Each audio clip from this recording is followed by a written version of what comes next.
The Pine Ridge Estate sign gleamed in the afternoon sunlight as I turned onto Maple Avenue. After 15 years of military service followed by 8 years coordinating FEMA disaster relief operations, this quiet suburban neighborhood represented everything I had been fighting to protect. Normal lives, peaceful streets, safety. The moving truck followed behind my vehicle as I pulled into the driveway of 1842 Maple Avenue. I sat for a moment, taking in the sight of my new home. It was an older colonial-style house with a large reinforced garage situated on a corner lot. The previous owner had been a contractor who built the garage to withstand tornadoes common in this region. That feature had sealed the deal for me.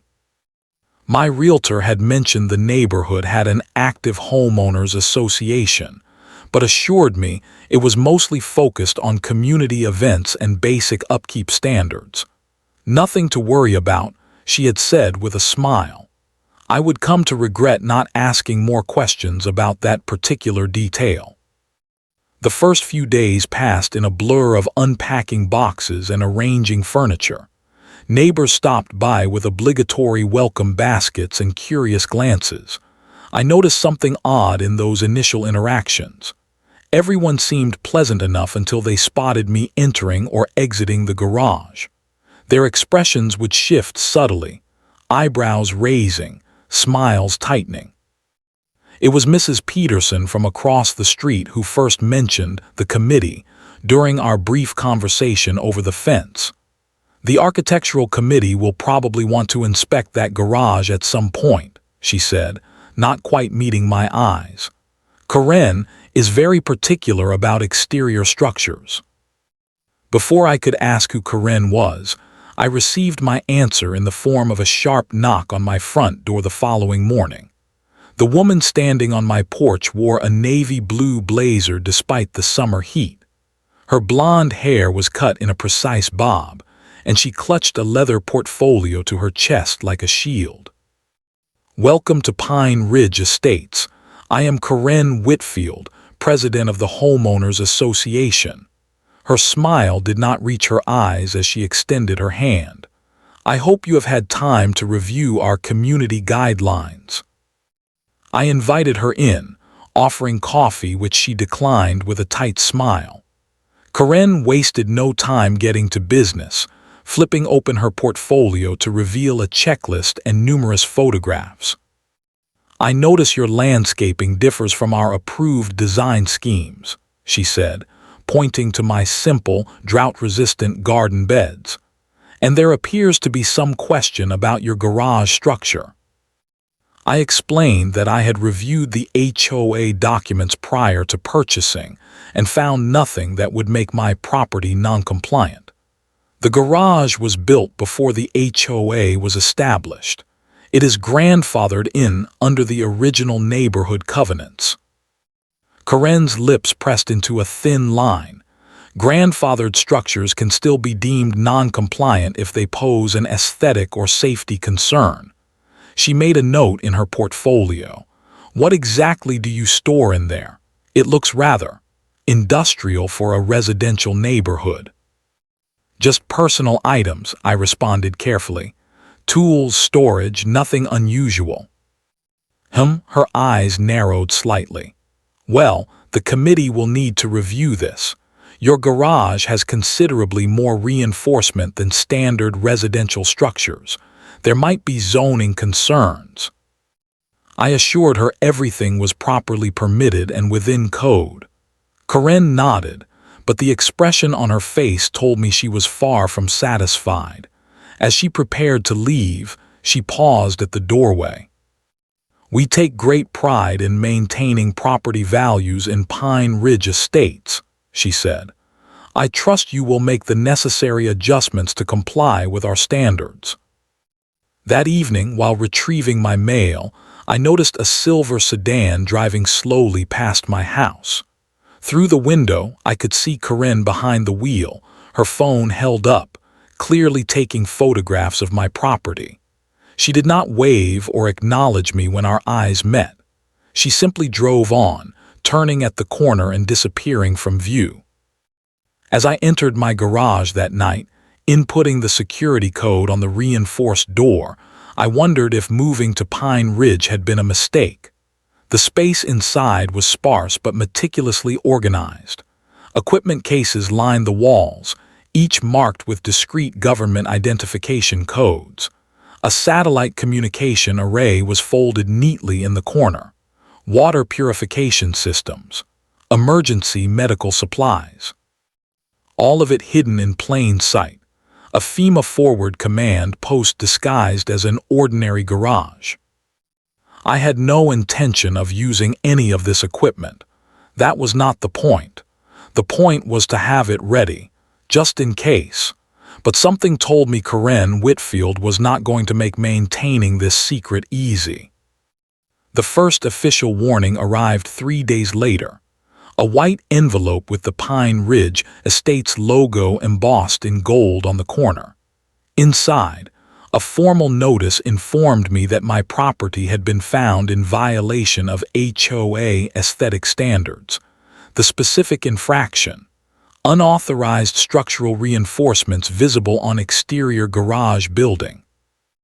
I read the notice twice, then checked the HOA bylaws I had downloaded during the purchase process. As I suspected, there was nothing prohibiting reinforced structures, especially pre-existing ones.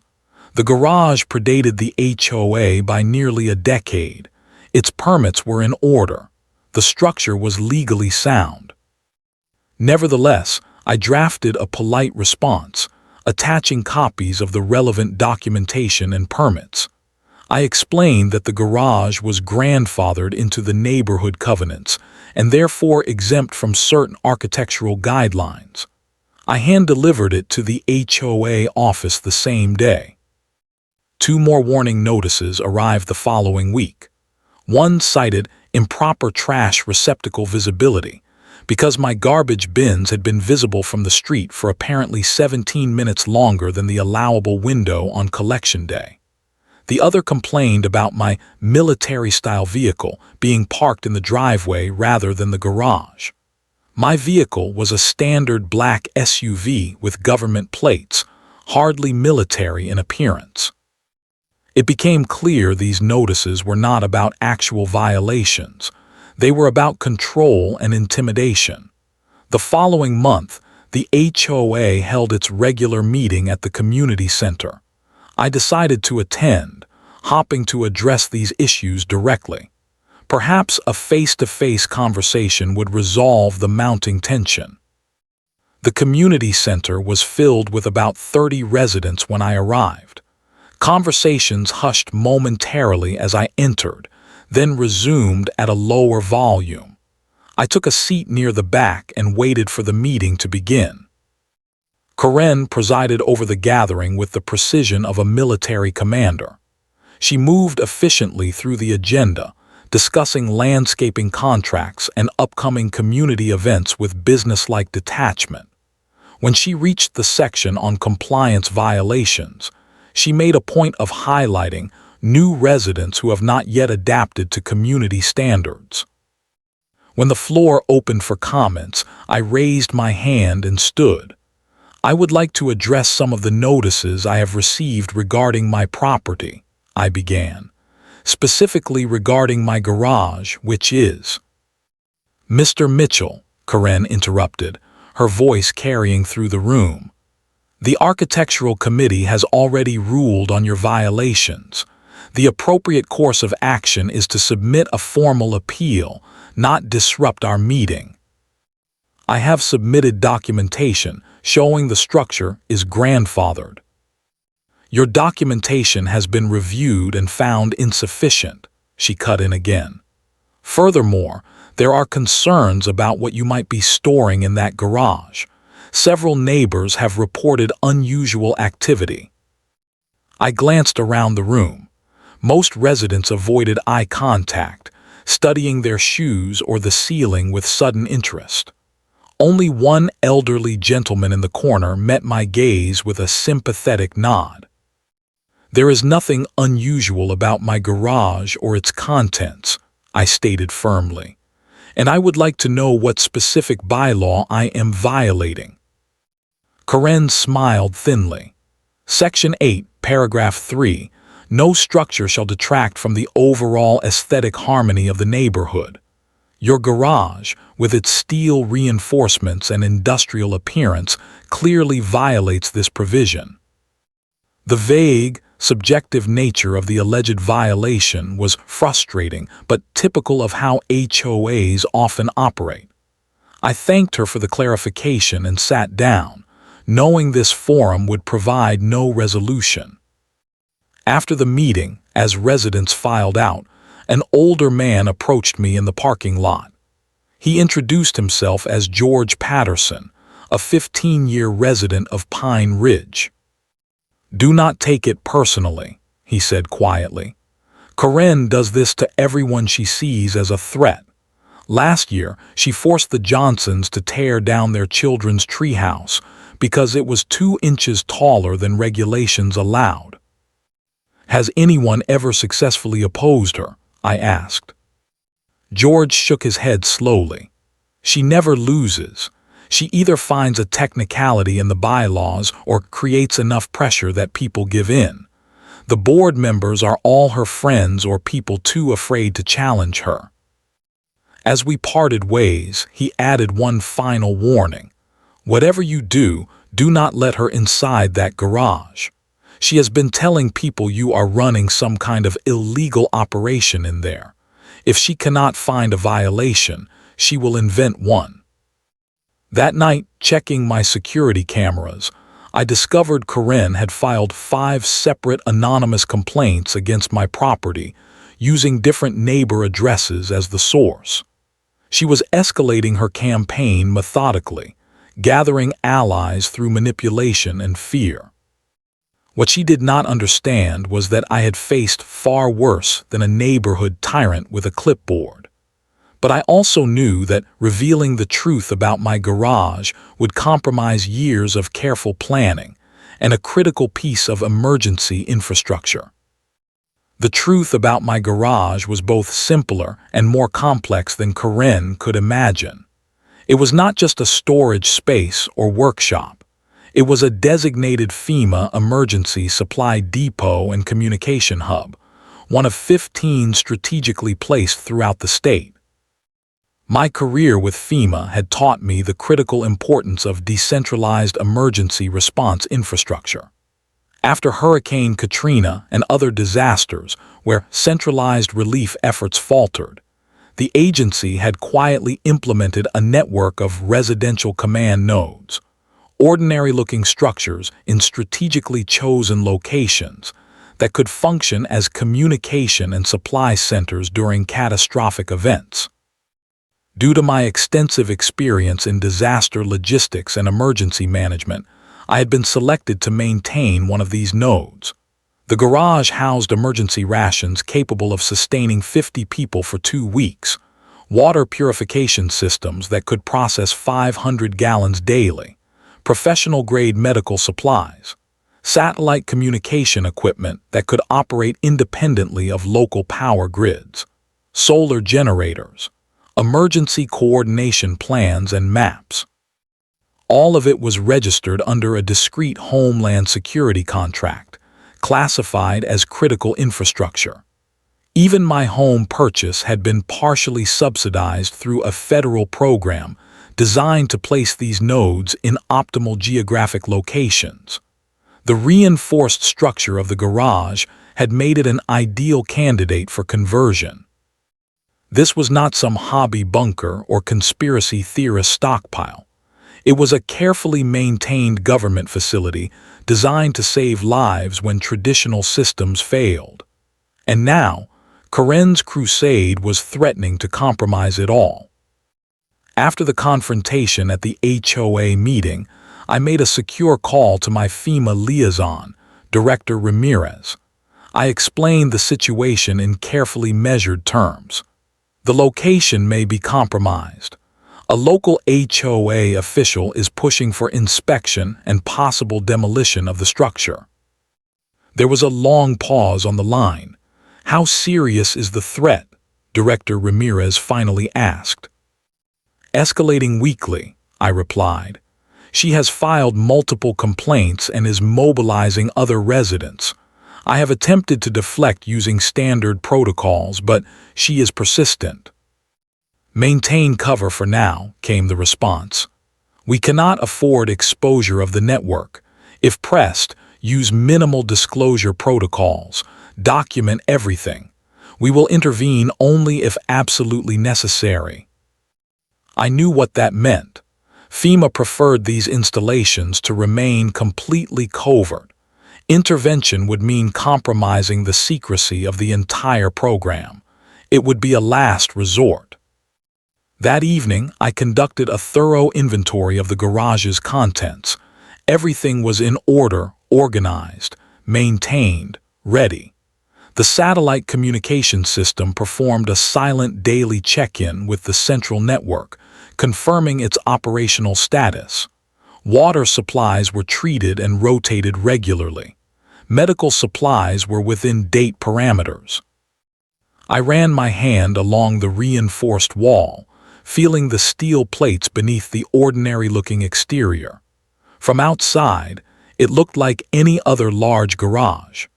Inside, it was a fortress designed to withstand natural disasters and serve as a coordination point for emergency response teams. What troubled me most was not Corinne's petty power plays, but the potential consequences of her actions. If she succeeded in forcing an inspection or, worse, demolition, she would not just be destroying my property. She would be dismantling a critical piece of public safety infrastructure that could someday save hundreds of lives.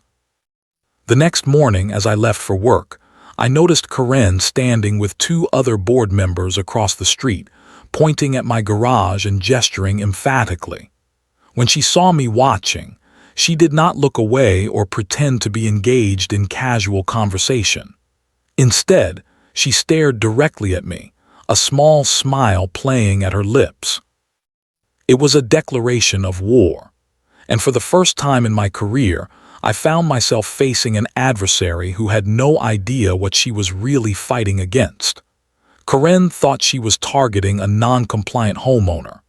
In reality, she was challenging the federal government and potentially endangering her entire community in the process. I had been trained to handle emergencies, not neighborhood politics, but as I drove away that morning, I realized this situation might require skills from both worlds. The question was, how long could I maintain my cover before being forced to reveal the truth? The formal notice arrived by certified mail 6 weeks after my confrontation with Corinne at the HOA meeting. The envelope contained an official resolution from the Pine Ridge Estates Homeowners Association Board of Directors. The document was printed on heavy cardstock, with the association logo embossed at the top, giving it the appearance of legal authority. According to the resolution, the board had voted 4-2 in favor of declaring my garage a non-conforming structure that presents both aesthetic and safety concerns to the community. The notice went on to detail alleged violations including excessive reinforcement not consistent with residential standards and suspected unauthorized commercial activity. The final paragraph delivered the ultimatum. I had 30 days to either demolish the structure at my own expense or the HOA would exercise its right to remove the structure and bill me for the costs. The document concluded with Corinne's signature, executed with a flourish that seemed to communicate her personal satisfaction. I immediately contacted my FEMA liaison to report this development. Director Ramirez was concerned but still cautious about direct intervention. File the appropriate legal responses, he advised. Cease and desist, temporary restraining order. Use standard homeowner protections first. We cannot reveal the installation unless absolutely necessary. The following day, I had my attorney deliver a formal cease and desist letter to the HOA board. The letter outlined the legal problems with their resolution, citing state laws that limited HOA powers regarding pre-existing structures. It also hinted at potential federal interest in the property without specifying details. Karen's response came not in legal form, but in person. I returned home from work to find her standing in my driveway with two men in construction company polo shirts. They were measuring the exterior of my garage and taking photographs. "What is going on here?" I demanded, approaching the group. Karen turned, showing no surprise at my arrival. "These gentlemen are from Precision Demolition Services. They are providing an estimate for the removal of this non-compliant structure. I have filed legal documents contesting your resolution," I informed her, keeping my voice level despite my rising anger. "You have no authority to proceed with any demolition while that process is ongoing." One of the contractors looked uncomfortable, but Karen merely smiled. "Your cease and desist has been reviewed by our HOA attorney and deemed without merit. The board has voted to proceed as scheduled." She handed me a business card with a date and time written on the back. "Demolition will begin next Wednesday at 8:00 a.m. I suggest you remove any personal items from the garage before then." "This is illegal," I stated flatly. "You cannot destroy private property based on subjective aesthetic judgments." "It is not just about aesthetics," Karen replied smoothly. "Multiple residents have expressed safety concerns. There are rumors about unusual equipment and activities. Some wonder if you are operating an unauthorized business or even storing hazardous materials." I realized then how thoroughly she had worked to build a case against me. She had been cultivating these suspicions deliberately, turning normal neighborhood caution toward a new resident into active fear and hostility. "If you proceed with this, there will be serious consequences," I warned, choosing my words carefully. Karen's smile widened. "Is that a threat, Mr. Mitchell? Because threatening a HOA official could constitute harassment under our bylaws." She turned to leave, then paused. "Oh, and our contractor will need access to your backyard. Please ensure your gate is unlocked on Wednesday morning." After they departed, I immediately initiated emergency protocols. First, I filed for an emergency injunction with the county court. Then I contacted Director Ramirez again, this time with greater urgency. "They have scheduled demolition for Wednesday morning," I reported. "Legal countermeasures may not process in time." There was a long silence on the secure line. Finally, Director Ramirez spoke. "Activate Protocol Delta. Document everything. We will have assets in position by Wednesday morning." Protocol Delta was clear. Minimum necessary disclosure to prevent compromise of the installation. Federal agents would be authorized to identify themselves and the general nature of the facility, but specific details would remain classified. That night, I prepared the garage for potential confrontation. I secured classified materials in specially designed containers.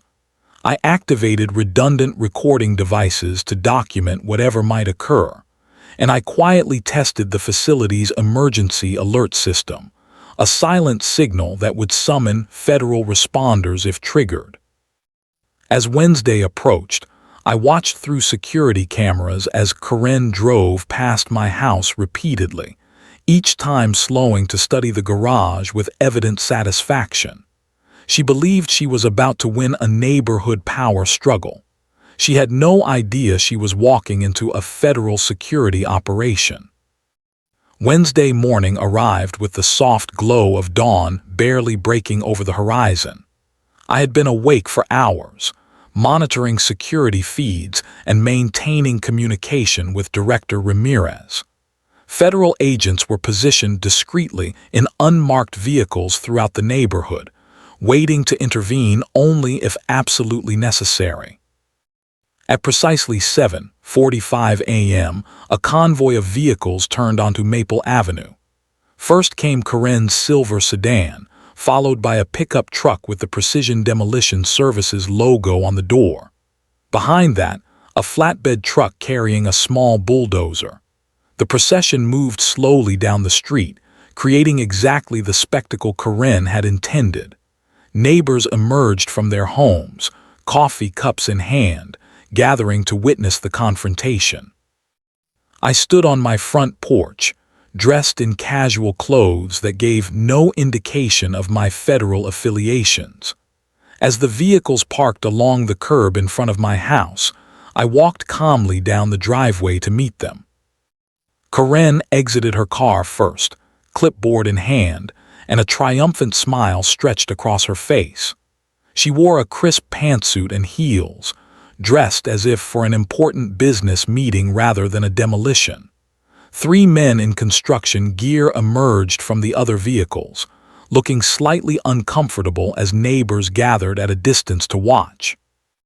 "Good morning, Mr. Mitchell," Corinne called out with exaggerated cheerfulness. "I trust you have cleared your personal belongings from the structure. We have all the necessary paperwork to proceed." I remained standing at the edge of my property line. "Corinne, I am going to give you one final opportunity to reconsider this action.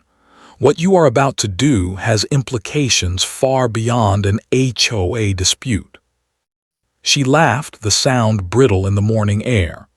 "Are you still trying to intimidate me with vague threats? The board has authorized this action. Your appeals have been denied. There is nothing more to discuss." She turned to the contractors. "You may begin with the assessment. The structure needs to be completely removed, foundation included." The crew leader hesitated, glancing between Corinne and me. "Ma'am, are you sure all the legal issues have been resolved? We cannot proceed if there are pending injunctions." "Everything is in order," Corinne assured him, thrusting a folder of documents into his hands. "The HOA has full authority under our covenants." As the crew approached my garage, they crossed an invisible perimeter that triggered silent alerts. Small sensors disguised as ordinary landscaping features detected their presence, sending secure signals to monitoring systems. I knew that federal agents would now be moving into position, but I made one last attempt to prevent the situation from escalating. "This garage is a registered federal installation," I stated clearly, loud enough for everyone present to hear.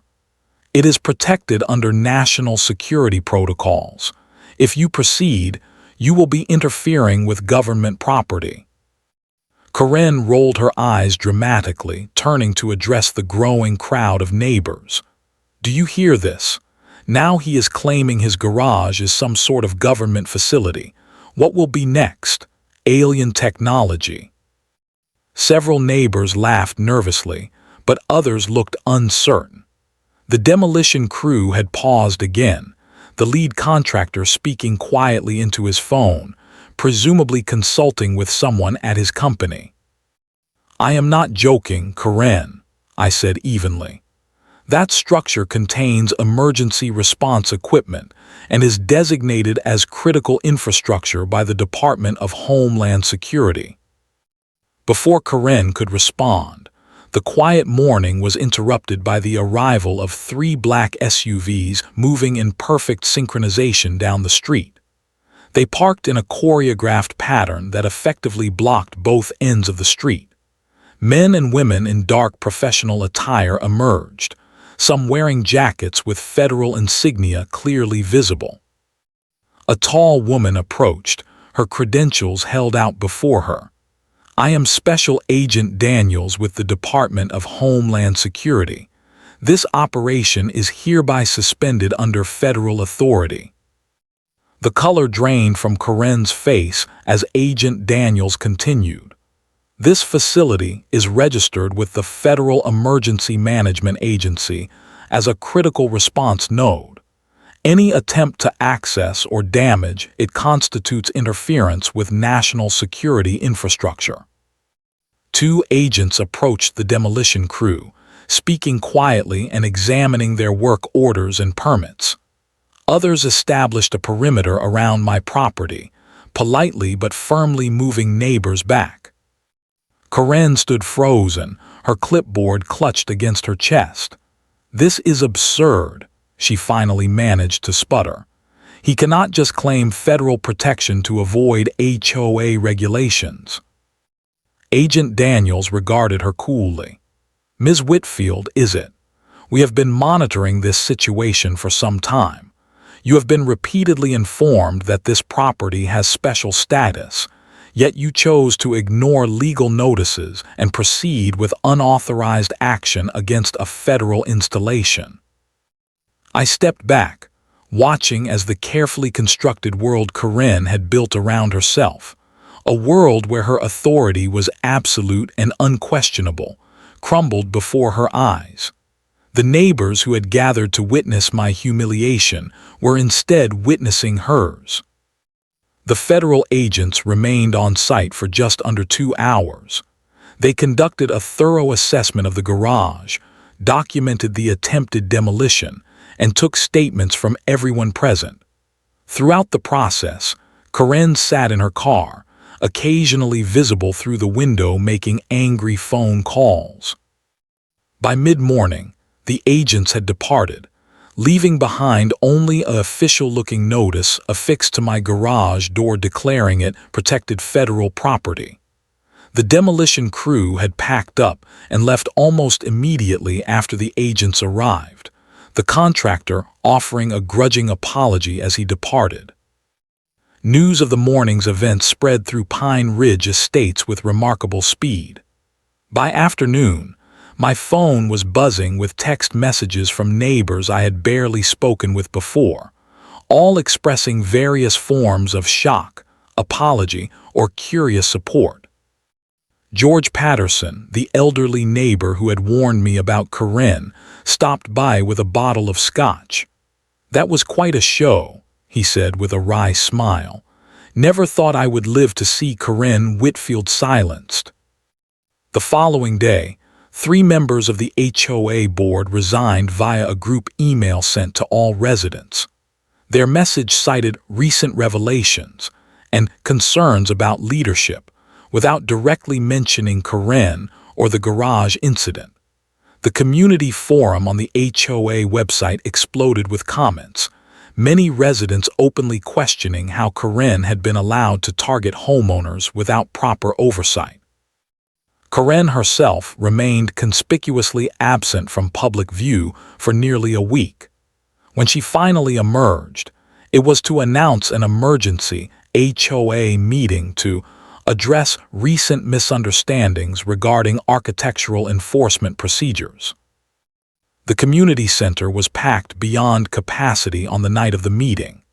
Residents who had never attended HOA functions before crowded into the room, many standing along the walls when the seats filled. Karen arrived precisely on time, dressed immaculately as always, but the confident swagger that had previously defined her movements was noticeably diminished. She called the meeting to order with a voice that wavered slightly. "Before we address the agenda items, I would like to clarify some misunderstandings regarding recent enforcement actions." What followed was a masterclass in revisionist history. According to Karen's version of events, she had been misinformed about certain properties and had acted in good faith based on concerns raised by numerous residents. She never once mentioned federal agents or acknowledged that my garage was anything other than an ordinary structure that had been subject to review under standard procedures. When she finished speaking, the room remained silent for several uncomfortable moments. Then a hand raised from the back, mine. "Mr. Mitchell," Karen acknowledged me with obvious reluctance. "You have the floor." I stood and looked around the room, meeting the eyes of neighbors who had watched in silence as Karen had targeted me for months. I would like to address some questions about my property that I know many of you have. I explained, in carefully measured terms that adhered to my disclosure protocols, the general nature of my garage. It is a designated emergency response facility, established after the major flooding this region experienced 5 years ago. It contains supplies and communication equipment that would serve this community in the event of a natural disaster or other emergency. I did not mention FEMA specifically or detail the contents beyond generalities. I am not at liberty to share specifics, but I want to assure everyone that this facility exists to protect and serve the community, not endanger it. The room erupted with questions, which I answered as transparently as my security clearance would allow. Many residents seemed genuinely relieved to understand the purpose of the structure that had generated so much speculation. 3 days later, a certified letter arrived at every home in Pine Ridge Estates. The letter, on FEMA letterhead, thanked residents for their cooperation in maintaining the security and operational readiness of critical emergency infrastructure, and included basic information about community disaster preparedness. It made no direct reference to my garage or to Karen, but the message was clear to everyone who read it. At the next regularly scheduled HOA meeting, a motion was introduced to restructure the Architectural Review Committee and implement new procedures requiring multiple board approvals for enforcement actions. The motion passed unanimously. Karen abstained from voting, sitting silently at the edge of the board table rather than at its head. 2 weeks later, a special election was held to fill the board positions vacated by the resignations. Karen was not among the candidates for board president. Instead, George Patterson, my elderly neighbor who had first warned me about Karen's tactics, was elected unopposed. The for sale sign appeared in front of Karen's house without warning approximately 1 month after the bulldozer incident. No announcement was made, no explanation offered. The listing described the property as a must-sell opportunity with motivated owner, realtor code for someone desperate to leave quickly. Karen continued to attend HOA meetings during this period, but her participation was minimal. She sat quietly, rarely speaking unless directly addressed. The transformation was remarkable, from domineering presence to virtual ghost. When she did speak, her formerly authoritative voice had taken on a hollow quality, as if she was merely going through the motions. The day Karen's moving truck arrived, I happened to be working in my front yard. She emerged from her house carrying a small box of personal items to her car as the movers loaded larger furniture. Our eyes met briefly across the street. For a moment, I thought she might approach, perhaps offer an apology or at least an acknowledgement of what had transpired. Instead, she quickly looked away and hurried back inside her house. That was the last time I saw Karen Whitfield in Pine Ridge Estates. She left without farewell, without closure, without ever admitting what she had done. The community she had ruled through fear and intimidation continued without her, gradually healing from the divisions her leadership had created. In the weeks following Karen's departure, Director Ramirez contacted me with unexpected news. "You have received an official commendation," he informed me.